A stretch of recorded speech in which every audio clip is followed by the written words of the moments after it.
कहानी की शुरुआत यमन की खूबसूरत वादियों से होती है, जहां अमन और खुशहाली का राज है। यमन के शाह एक नेक और प्रजाप्रेमी शासक हैं। उनका बेटा राजकुमार हातिम एक नेक दिल, बहादुर और कलाओं में माहिर नौजवान है। उसे तलवारबाजी, घुड़सवारी और कविता का शौक है, लेकिन वह आने वाले खतरों से बिल्कुल अनजान है। वह अपने दोस्त कासिम के साथ एक आम राजकुमार का जीवन जी रहा है, जो मजाकिया और वफादार है। महल में जश्न का माहौल है। हातिम ने एक तीरंदाजी प्रतियोगिता जीती है और हर तरफ उसकी जय जयकार हो रही है। लोग उसे भविष्य के एक काबिल शासक के रूप में देखते हैं। झरगाम की काली दुनिया उधर, दुनिया के दूसरे छोर पर अंधेरे और मायूसी से भरी एक काली दुनिया है। यहाँ दुष्ट जादूगर झरगाम का राज है। झरगाम अमर होना चाहता है और पूरी दुनिया पर कब्जा करना चाहता है। वह अपनी काली शक्तियों को बढ़ाने के लिए मासूमों की रूहों को कैद कर रहा है। उसकी गुफा भयानक प्राणियों, पिशाचों और जादुई जालों से भरी है। झरगाम एक जादुई आईने में यमन की खुशहाली देखता है और गुस्से से भर जाता है। वह कहता है, रोशनी मुझे बर्दाश्त नहीं, मैं इस दुनिया को अपने अंधेरे से ढक दूंगा। हर तरफ सिर्फ मेरा खौफ होगा। एक पुरानी भविष्यवाणी। यमन के महल के एक पुराने हिस्से में शाही ज्योतिषी एक सदियों पुरानी किताब पढ़ते हुए चिंतित हो जाते हैं। किताब में लिखा है, जब अंधेरे का सम्राट अपनी पूरी ताकत से जागेगा और दुनिया पर कहर बरसाएगा, तब रोशनी का एक दूत जन्म लेगा। वह 7 मुश्किल पहेलियों को सुलझाकर ही उस शैतान का अंत कर पाएगा। ज्योतिषी यह बात शाह को बताते हैं, लेकिन वे इसे महज एक पुरानी कहानी मानकर नजरअंदाज कर देते हैं। उन्हें विश्वास है कि यमन की सरहदों तक कोई बुराई नहीं पहुंच सकती। पहली दस्तक। झरगाम अपनी शक्ति का पहला प्रदर्शन करता है। वह पास के एक छोटे और शांतिपूर्ण राज्य पर्सिया पर हमला करता है। वह वहां के राजा को पत्थर का बना देता है और राजकुमारी जैस्मिन को डराकर भागने पर मजबूर कर देता है। जैस्मिन, जो अपनी बहादुरी और सुंदरता के लिए जानी जाती है, अपने राज्य को बचाने का प्रण लेती है। यह खबर हवा की तरह फैलती है। यमन के दरबार में भी पर्सिया पर हुए हमले की चर्चा होती है। हातिम यह सुनकर बेचैन हो जाता है। वह पहली बार महसूस करता है कि दुनिया में सब कुछ वैसा नहीं है जैसा दिखता है। उसके मन में सवाल उठते हैं, ऐसा कौन कर सकता है और क्यों? रात में हातिम अपने कमरे में बेचैनी से टहल रहा होता है। उसे पर्सिया के निर्दोष लोगों की चीखें सुनाई दे रही हैं। वह कासिम से कहता है, कासिम, मैं महल में आराम से नहीं बैठ सकता जब हमारे पड़ोस में इतना बड़ा जुल्म हो रहा है। उसी समय महल के बाहर एक तेज तूफान आता है और आसमान में एक भयानक चेहरा उभरता है। यह झरगाम का अक्स है, जो पूरी दुनिया को अपनी चुनौती दे रहा है। हातिम और पूरे यमन के लोग उस खौफनाक मंजर को देखकर सहम जाते हैं। हातिम को पहली बार एहसास होता है कि दुनिया एक बहुत बड़े खतरे में है, पर उसे अभी यह नहीं पता कि इस तबाही को रोकने वाला मसीहा कोई और नहीं, बल्कि वो खुद है। उसकी यात्रा अभी शुरू होनी बाकी है। पिछली रात आसमान में झरगाम का भयानक चेहरा देखने के बाद यमन में हर तरफ डर और बेचैनी का माहौल है। लोग सहमे हुए हैं और बाजारों में सिर्फ उसी खौफनाक मंजर की चर्चा हो रही है। यमन के शाह का दरबार लगा है, लेकिन सबके चेहरों पर चिंता की लकीरें हैं। शाह अपने मंत्रियों और सेनापति से इस रहस्यमयी घटना और पर्सिया पर हुए हमले के बारे में बात कर रहे हैं। कोई इसे काला जादू बता रहा है, तो कोई इसे किसी शक्तिशाली दुश्मन की चेतावनी। हातिम दरबार में खामोश खड़ा सब कुछ सुन रहा है। उसका दिल अब महल में नहीं लग रहा। उसका मन बार बार उसे पर्सिया के बेकसूर लोगों की मदद के लिए पुकार रहा है। वह समझ चुका है कि यह कोई मामूली हमला नहीं, बल्कि एक बहुत बड़ी और बुरी ताकत का काम है। दरबार खत्म होने के बाद हातिम अपने पिता शाह के पास जाता है। अब्बा हुजूर, मैं पर्सिया जाना चाहता हूँ, हातिम ने दृढ़ता से कहा। मैं अपनी आंखों से देखना चाहता हूँ कि वहां क्या हुआ है और उन लोगों की मदद करना चाहता हूं। शाह चौंक जाते हैं। नहीं हातिम, यह बहुत खतरनाक है।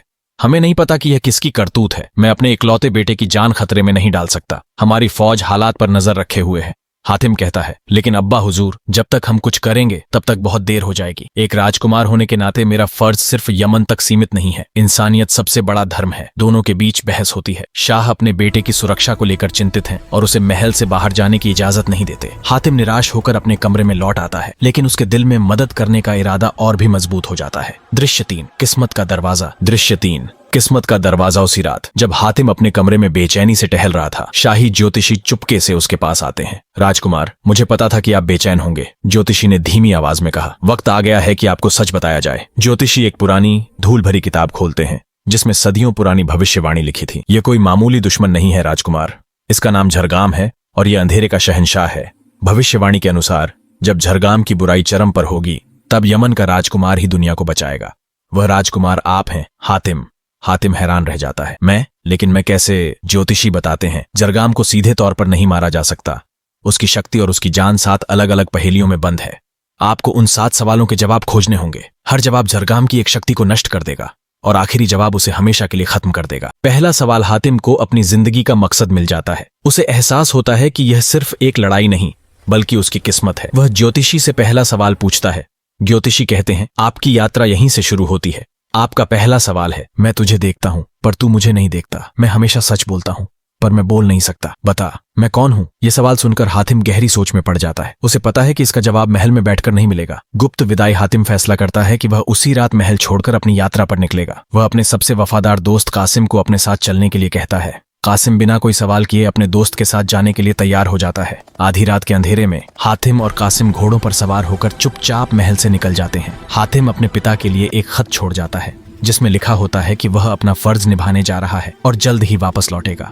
दृश्य 6, पहली मुलाकात। यमन की सीमा पार करके वे एक घने जंगल से गुजर रहे होते हैं। तभी उन्हें किसी के लड़ने की आवाजें सुनाई देती हैं। वे देखते हैं कि कुछ भयानक काले साए जैसे दिखने वाले सिपाही एक लड़की पर हमला कर रहे हैं। वह लड़की बड़ी बहादुरी से उनका मुकाबला कर रही है, लेकिन वे संख्या में ज्यादा हैं। हातिम और कासिम तुरंत मदद के लिए कूद पड़ते हैं। अपनी तलवारबाजी के हुनर से वे उन सिपाहियों को मार भगाते हैं। वह लड़की कोई और नहीं बल्कि पर्सिया की राजकुमारी परिजाद पूजा बनर्जी है। जरगाम के हमले के बाद वह किसी तरह बचकर भाग निकली थी और अब अपने लोगों को बचाने का रास्ता ढूंढ रही थी। परिजाद हातिम का शुक्रिया अदा करती है। जब उसे पता चलता है कि हातिम भी जरगाम के खिलाफ अपनी यात्रा पर निकला है तो वह उसके साथ शामिल होने का फैसला करती है। उसे यकीन हो जाता है कि हातिम ही वह मसीहा है जो सबको बचा सकता है। जरगाम अपनी काली गुफा में जादुई आईने में यह सब देख रहा होता है। हातिम को परिजाद के साथ देखकर उसका गुस्सा और बढ़ जाता है। वह गरजता है तो मसीहा अपनी यात्रा पर निकल ही पड़ा। लेकिन यह सफर इतना आसान नहीं होगा। वह अपने हाथ से एक जादुई धुआं छोड़ता है जो जंगल में जाकर एक विशाल और भयानक मकड़ी का रूप ले लेता है। यह जहां हातिम, कासिम और परिजाद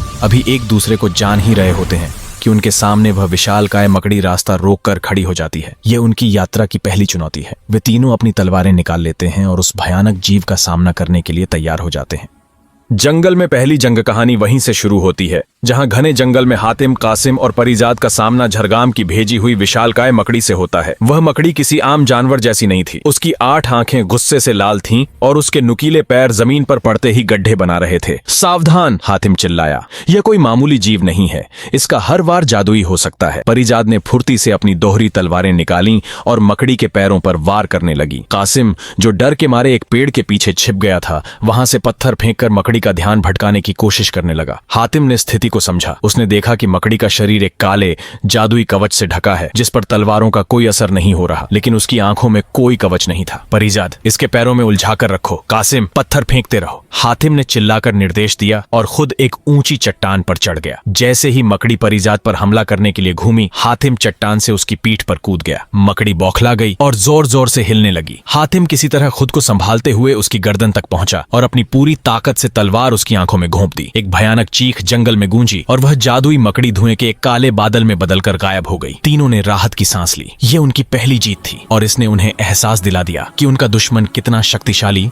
और क्रूर है। पहेली की ओर पहला कदम लड़ाई के बाद वे एक सुरक्षित जगह पर रुकते हैं। परिजाद हातिम की बहादुरी और सूझबूझ से बहुत प्रभावित होती है। आपने कमाल कर दिया हातिम, उसने कहा। अब मुझे यकीन है कि भविष्यवाणी सच है। हातिम उस पहले सवाल के बारे में सोच रहा था। मैं तुझे देखता हूँ पर तू मुझे नहीं देखता। मैं हमेशा सच बोलता हूँ पर मैं बोल नहीं सकता। बता मैं कौन हूँ? कासिम ने सिर खुजाते हुए कहा। ये कैसी पहेली है? ऐसी कौन सी चीज है जो देखती है पर हम उसे नहीं देख सकते? शायद ये कोई आत्मा या जिन्न हो, परिजाद ने अनुमान लगाया। लेकिन हातिम को लगा कि जवाब इतना सीधा नहीं है। ये कुछ ऐसा है जो हमारे बहुत करीब है, उसने सोचते हुए कहा। कुछ ऐसा जो हमेशा हमारे साथ होता है। वे अपनी यात्रा फिर से शुरू करते हैं। परिजाद उन्हें बताती है कि पास में ही एक खामोश घाटी है जिसके बारे में कई कहानियां मशहूर हैं। कहते हैं कि उस घाटी में जाने वाले की आवाज चली जाती है। उन्हें लगा कि शायद इस पहेली का उस जगह से कोई लेना देना हो। जैसे ही वे घाटी में दाखिल होते हैं, एक अजीब सी शांति उन पर छा जाती है। वे बोलने की कोशिश करते हैं लेकिन उनके मुंह से आवाज ही नहीं निकलती। कासिम घबराकर अपने गले पर हाथ रखता है लेकिन कोई फायदा नहीं होता। वे सिर्फ इशारों में बात कर सकते हैं। घाटी के बीचों बीच एक छोटा सा गांव था। गांव के लोग भी खामोश थे। वे अपना सारा काम इशारों से कर रहे थे। उनके चेहरों पर एक अजीब सी उदासी थी। हातिम ने एक बूढ़े आदमी से इशारों में पूछने की कोशिश की कि यहाँ ऐसा क्यों है। बूढ़े आदमी ने उन्हें एक पुरानी टूटी हुई मूर्ति की ओर इशारा किया। वह मूर्ति एक खूबसूरत परी की थी, लेकिन उसका चेहरा किसी ने तोड़ दिया था। गांव के लोगों का मानना था कि जब तक यह मूर्ति पूरी नहीं होगी, उनकी आवाज वापस नहीं आएगी। यह जरगाम का ही एक श्राप था। हातिम, परिजाद और कासिम मूर्ति को ठीक करने का तरीका खोजने लगते हैं। उन्हें पता चलता है कि मूर्ति का चेहरा पास की एक गुफा में छिपा है, जिसकी रखवाली एक जादुई जीव आईना मानव करता है। वे गुफा में पहुंचते हैं। वहां उन्हें एक ऐसा प्राणी मिलता है जिसका पूरा शरीर आईने से बना था। वह किसी की भी परछाई को अपनी तरफ खींच लेता था। हातिम समझ जाता है कि उससे लड़ना बेकार है, क्योंकि वह हर बार को हूबहू नकल कर सकता है। तभी हातिम के दिमाग में बिजली की तरह पहला सवाल कौंधता है। मैं तुझे देखता हूँ, पर तू मुझे नहीं देखता। मैं हमेशा सच बोलता हूँ। हातिम आईना मानव के सामने जाकर रुक जाता है। वह कोई हरकत नहीं करता, बस अपनी परछाई को देखता है। आईना मानव भी स्थिर हो जाता है, क्योंकि वह सिर्फ वही कर सकता है जो सामने वाला करे। हातिम मुस्कुराया। उसने इशारे से परिजाद और कासिम को एक बड़ा सा पत्थर लाने को कहा। जैसे ही वे पत्थर लेकर आए, हातिम ने उस पत्थर को एक तरफ फेंका। आईना मानव ने भी ठीक वैसा ही किया, लेकिन उसके पास फेंकने के लिए कोई पत्थर नहीं था। इस एक पल की चूक का फायदा उठाकर हातिम ने दौड़कर गुफा में रखी मूर्ति का चेहरा उठा लिया। जैसे ही वे चेहरा लेकर बाहर आए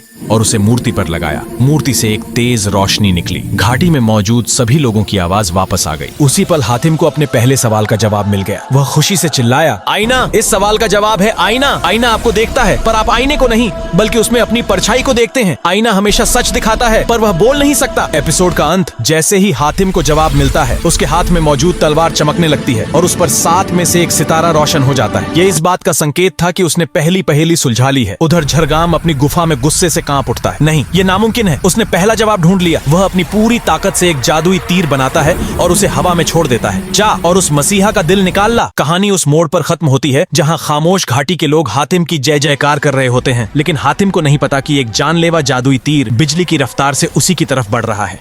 और दोस्तों, इस तरह हातिम ने अपनी सूझबूझ और हिम्मत से पहली पहेली का रहस्य सुलझा लिया। खामोश घाटी में गूंज उठी आवाजें और आसमान में चमक उठा पहला सितारा।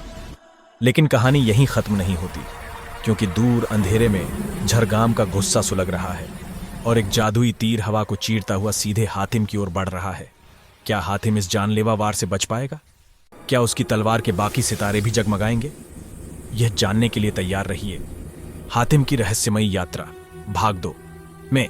और हाँ दोस्तों, अगर आपको यह कहानी पसंद आई हो तो नीचे कमेंट करके बताइए, क्योंकि अगला भाग पहले से बनकर तैयार है। आपका एक 500 कमेंट हातिम की अगली कहानी को शुरू करने की ताकत बनेगा।